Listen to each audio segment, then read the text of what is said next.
안녕하세요. 광남고 자연개발 학생 여러분. 이제 익숙하죠? 오늘은 물리 거꾸로 수업 네 번째 시간입니다.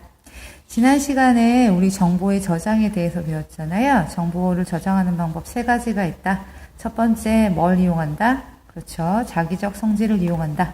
두 번째, 정기적 성질을 이용한다. 세 번째, 빛의 성질을 이용한다.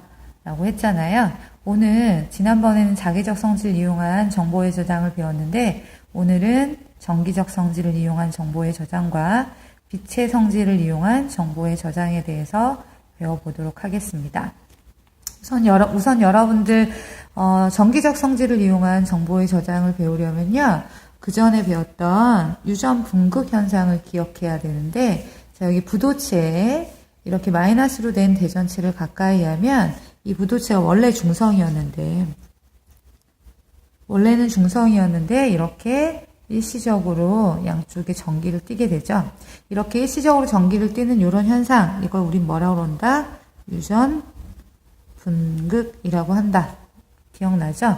그런데 원래는 이렇게 가까이 했다가 대전체를 멀리하면 얘가 다시 중성으로 변해요. 이렇게 됐다가. 그런데 대전체를 멀리해도 이렇게 중성으로 변하지 않고 이 상태를 계속 유지하고 있는 물질들이 있어요. 그런 물질들을 뭐라고 그러냐면 유전 분극이 강하게 일어난다. 그래서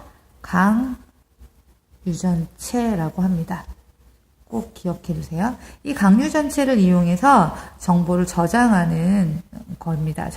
강유전체의 유전 분극 정기적 성질을 이용해서 정보를 저장하는 거예요. 그래서 정기적 성질을 이용하는 게 크게 두 가지가 있는데 그 중에 하나가 비휘발성 메모리, 나머지 하나가 휘발성 메모리죠. 비휘발성 메모리는 여러분들이 아는 USB 있죠? USB 메모리, 그 다음에 SD카드 이런 것들이 비휘발성 메모리에 해당하고 휘발성 메모리에 해당하는 게 여러분들 컴퓨터 주 기억장치인 DRAM이라고 하는 게 있습니다. 이게 이제 휘발성 메모리에 해당하는데 얘는 뭘 이용하는 거냐면요. 휘발성 메모리, 얘네 둘 다 정기적 성질을 이용하는 건데 휘발성 메모리는 방금 우리가 여기서 봤던 강유전체의 유전 분극 현상을 이용하는 거예요. 물론 이거 외에도 뭐 다른 물리적 원리들이 또 들어가 있긴 하지만 대표적인 우리가 알고 있는 여기서 나와 있는 것만 알도록 하겠습니다. 유전 분극을 이용하는 거고요. 휘발성 메모리는 축전기의 전기 충전 방식을 이용하는 겁니다. 그럼 어떻게 정보를 저장하고 읽어드리느냐? 우선 강유전체 유전 분극 현상 이용하는 거 여기 잠깐만 볼게요. 여기 보면 반도체 칩이 있는데 거기에 방을 막 만들어요. 이 방을 확대한 건데 이 방 하나하나를 셀이라고 합니다. 세포라고 하는 뜻이죠. 셀이라고 해요. 이 셀에다가 맨 처음에는 전자를 다 빼요. 뺀 상태에서 정보를 저장할 때는 1이라고 하는 곳에는 어떻게 한다? 전자 넣는다. 0이라고 저장하는 곳에는 전자 넣지 않는다. 이렇게 정보를 저장해요. 그래서 여기는 1 전자 집어넣어진 거고 여기는 전자가 없는 곳입니다. 그 다음에 읽을 때는 재생할 때는 이 양끝에 셀 각각에 전압을 걸어줘요. 전압을 걸어주면 여러분 생각은 전자가 있는 곳에 전류가 잘 흐를 것 같죠? 아니에요. 여기 이제 전자 이쪽으로 통과해야 되는데 전자가 있음으로 해서 이 전자가 통과하는 걸 방해해서 전류가 잘 흐르지 않습니다. 어쨌든 전자가 잘 흐르지 않고요. 자, 1 되는 곳은 전류가 잘 흐르지 않아요. 그 다음에 0 되는 곳은 전류가 아주 잘 흐릅니다. 전압을 걸어줬을 때 전류가 흐르지 않는다. 전자 있어서 안 흐른다. 1. 전류가 흐른다. 전자 없어서 바깥에서 슉 갈 수 있구나. 0. 이렇게 해서 재생을 하는 겁니다. 그러면 보세요. 여기 얘가 주변에 자석이 지나가도 이 전기적 성질을 이용한 거는 이게 뭐 없어지거나 그러지 않죠. 지난번 배웠던 자기적 성질을 이용한 저장 매체들은 주변에 강한 자석이나 이런 것들이 지나가면 자성체가 자화가 새롭게 일어나가지고 정보가 없어져요. 근데 얘는 그러지 않습니다. 근데 한편 휘발성 메모리는 어떻게 되냐면 측정기 충전을 이용한다고 했는데 저장할 때는 1이라고 저장하는 곳에 충전을 해요. 그 셀에 0이라고 저장하는 곳에는 충전하지 않습니다. 한편 재생할 때는 어떻게 하냐면 재생할 때는 충전되어 있어서 전류가 잘 흐르는 곳 충전되어 있어서 전류가 잘 흐르는 곳을 1이라고 하고 충전되지 않아서 전류가 잘 흐르지 않는 곳을 0이라고 읽어드리는 거예요.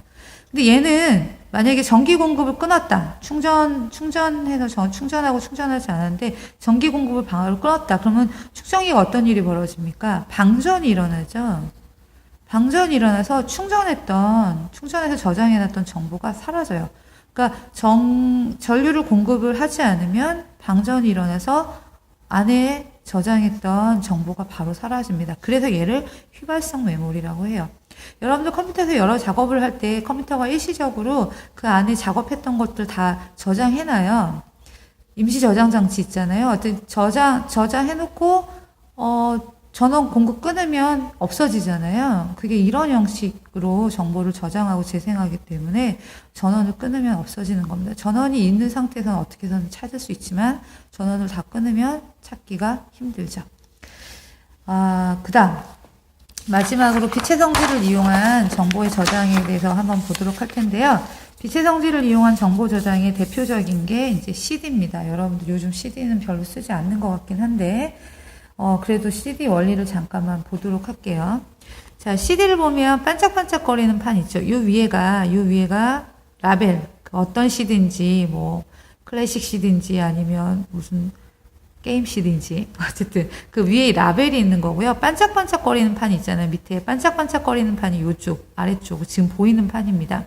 그 반짝반짝거리는 판을 자세히 보면 여기 홈이 새겨져 있어요. 그리고 이 구조가 어떻게 되어 있냐면 여기에 나와 있는데 제일 위에가 CD 라벨. 우리가 보는 라벨 있잖아요. 여기가 위에 막 그림도 그려져 있고 라벨 뭔지 알 수 있는 라벨이 있고 그 밑에 아크릴 보호판이 있어요. 그 다음에 그 밑에 뭐가 있냐면 알루미늄 반사판이 있습니다.